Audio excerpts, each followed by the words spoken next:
मित्रांनो, जय शिवराय.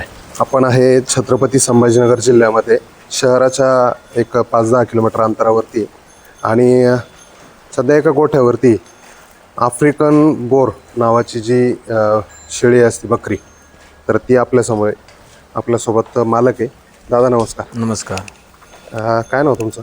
मी अर्जुन विष्णू पठाडे. बरोबर. African bore या जातीची बकरी कमी प्रमाणात आपल्याला बघायला मिळते. हो. कुठल्या कुठल्या जाती आपल्या सध्या महाराष्ट्रात म्हणजे मराठवाड्यात तरी मराठवाड्यात आपले शिरोळी, राजस्थानी, जास्त करून कुठले असते? जास्त करून आपल्या गावरानाच असतात. ज्या बिट्टल हे जे असतात. पण हे आफ्रिकन बोर आपल्या संभाजीनगरमध्ये 2-3च फार्म आहे याचे फक्त. बरं. किती किती शेळ्या आहे तुमच्याकडे? आम्ही आता सुरुवात केली. 6 शेळ्या आहे. 6 आहे. खरेदी कुठून केलाय मग?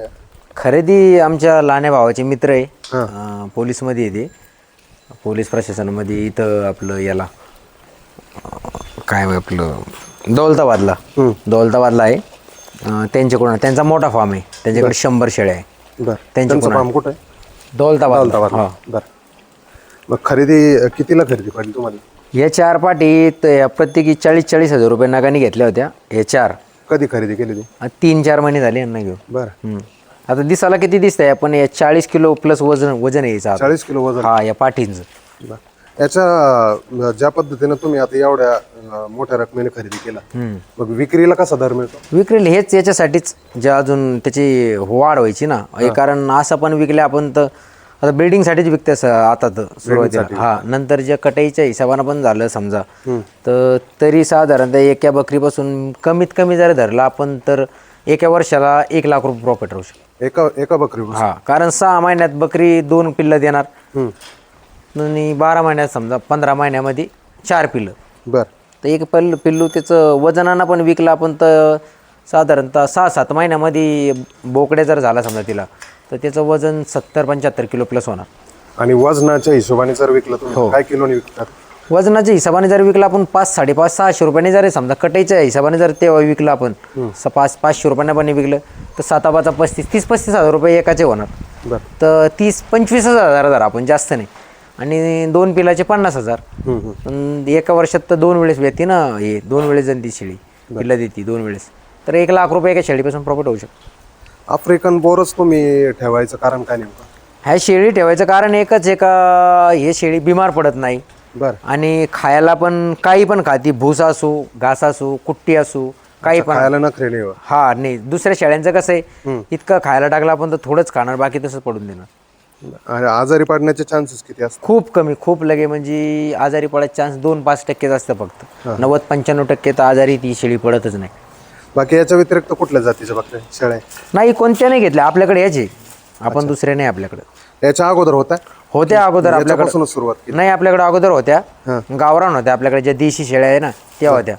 पण त्यांना काय व्हायचं, मग पावसाळ्यामध्ये जर आजार आला तर मग पूर्णच शेळ्या पूर्ण बिमार पडायच्या, खूप खूप नुकसान व्हायचे.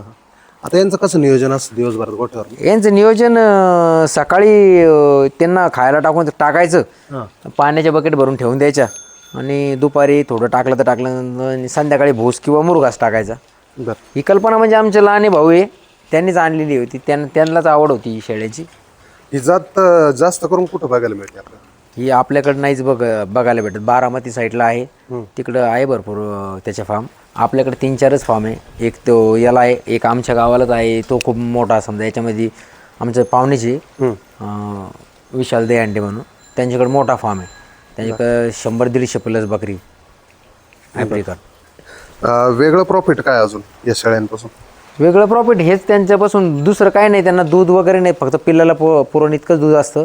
फक्त प्रॉफिट हेच त्याचं. आपण समजा आता जे अजून आपल्यापासून आहे की दुसरे लोक नेणार, त्याच्यापासून दुसरे नेणार, जो अजून तर याची खूप समजा जास्त हेच नाही आपल्या संभाजीनगरमध्ये. हा, आणि जेव्हा जास्त होईल तेव्हा समजा. पण मग कटाईला पण आणि ईदीला याचे बकरं ईदीला पण विकतात चांगल्या रकमेला. म्हणजे ईदीच्या दरम्यान जास्त मागणी असते बकरांना. काय वेगळं पण काय अजून बकऱ्यांमध्ये? वेगळं पण एवढंच आहे या बकऱ्यामध्ये, आपल्या गावरान देशी बकऱ्या पडतात की या बकऱ्या खायला काही पण खातात आणि बिमार पडायचे चान्स खूप कमी असतात. तुम्ही काय करता, काय व्यवसाय तुमचा? व्यवसाय आम्ही जॉईंट फॅमिली आहे आमची. आम्ही 3 जण भाऊ आहे. तर लहाना भाऊ तर तो गाड्या बघतो, म्हणजे सँड सप्लायर, समजा बिल्डिंग्स मटेरियल जे असते ते सप्लाय करतो, रेती वाळू खडी. आणि मीन आमचे मोठे भाऊ शेती बघतो. शेती, दूध व्यवसाय, हे शेळी आणि बैल हरण्या. आता हे ज्या पद्धतीने तुम्ही याला कंपाऊंड वगैरे किंवा गोठा तयार केलेला आहे, हे नंतरच शेळ्या आल्याच्या नंतर केलेलं आहे? हो, शेळ्या आल्यानंतर केले. पहिला हा गायींचा गोठा होता. बरं. आता गायींसाठी ओपन गोठा बाहेर केलाय आणि आतमध्ये शेळ्यांसाठी केलं. मग आता वाढ होण्याच्या मागे आहे की आहे तिथपर्यंतच ठेवायचं? नाही, वाढायचं आहे. कारण काय आहे, आता या आपण आपलं एक वैशिष्ट्य असतं, आपण कोणत्याही क्षेत्रात घुसलो, कोणत्याही बिझनेसमध्ये घुसलो. आता आपण ह्या 6 घेतल्या, यापासून आता ह्या 2 बकऱ्यांनी 5 पिल्लं दिली. आता मग हे परत हे 2-2 पिल्लं 8-10 समजा असं मल्टिप्लाय करायच्या. आणि जेव्हा 25, 30, 40 होतील तेव्हा आपल्या इथं मोठं शेड करायचं आहे, कारण शेळ्यावरती ठेवायचे आहे. बरं. फळीवरती, शेळ्यावरती असतात या. आता हे सगळ्या झालेलं आहे? नाही, ह्या अजून लागलेल्या पण नाही या पाठी, अजून छोट्या छोट्या पाठी या. बरं. आता यांना भरायचं, यांना ब्रीडिंग करायची. आणि मग ते कोणते म्हटले तुम्ही? हे 2, ही एक बकरी, ही एक शेळी आणि ही एक शेळी. या प्रेग्नेंट होत्या तेव्हाच आणलेल्या होत्या आपण. एका शेळीला किती पिल्लं झाली? ह्या हिने 3 पिल्लं दिली हां. आणि हिनं 2 दिली. म्हणजे खासियतच आहे की त्यांची? हा 2+ देतात. 2+? हा 2+. सिंगल नाही? सिंगल नाही. बरं. हे एक वैशिष्ट्य म्हणावं लागेल. आणि वजन खूप, म्हणजे त्याचं म्हणणं आहे का, जे त्याच्यात अभ्यास केला नाही त्यांचं म्हणणं आहे की एक पिल्लू प्रति दिवस 100 ग्रॅम वाढतं त्याचं वजन पिल्लाचं. बरोबर. काय सांगाल आफ्रिकन बोर ज्या लोकांना करायचं असेल, समजा पाळायच्या असतील शेळ्या, संगोपन करायचं असेल, ज्यांना गोट फार्म करायचा आहे त्यांनी शक्यतो तर आफ्रिकन बोर्ड हीच जात निवडावी.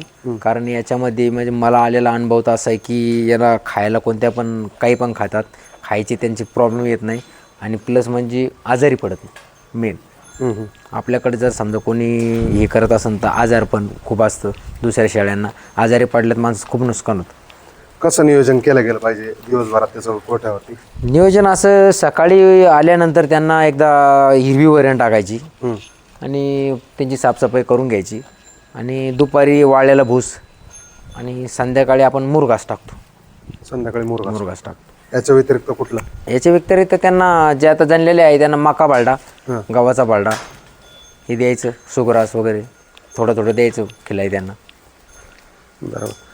बकऱ्या या शेळ्या आजारीच पडत नाही म्हटल्याच्या नंतर त्यांना त्या ठिकाणी प्रॉब्लेम नाही, ज्यांना गोट फार्म करायचं नाही, काहीच प्रॉब्लेम नाही. बिंदास करू शकता. आपल्याला जास्तीत जास्त लोकांनी हा करावं. कारण हे असं उत्पन्न आहे की याला आता कधीच मरण नाही. कारण हे दिवसेंदिवस याची मार्केट वाढतच जाणार.